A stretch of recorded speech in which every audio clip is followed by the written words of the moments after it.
Violence against women and girls is a global issue that affects 1 in 3 women in their lifetime.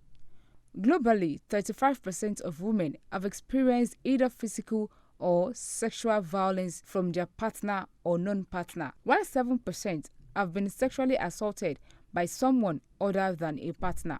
Tackling this menace in the society requires a community-based, multi-pronged approach and sustained engagement with multiple stakeholders.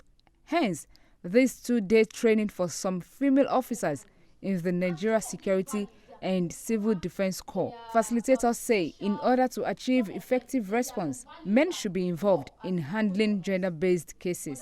But by the time we bring men into the situation, they are able to appreciate the issues better. Like, oh, okay, is it like this? Is this for real? And so on.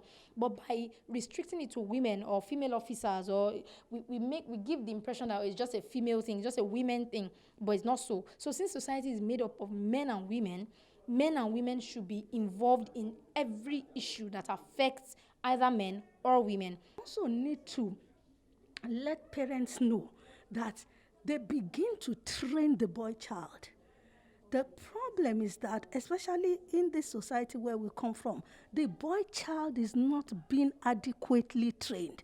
Everybody seems to say that the boy child is above some things. They also emphasize the need to end stigmatization on victims.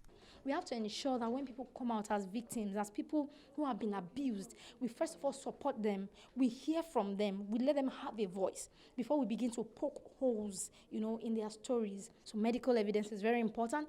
Then to go to the enforcement agent that has been designated, that has the responsibility to do justice in those matters. So you just make sure you go to report so that it can be recorded. So until we begin to change the narrative, until we begin to understand that no, it's a violation of the rights of a woman, then when we catch someone who does that, we give them the necessary redress to serve as an example to others. With the categories of sexual and gender-based violence, such as child marriage, sexual abuse, physical, psychological, and others, these facilitators are calling for better enforcement of the laws against this moral decadence. Maugbe Josu, LTV News.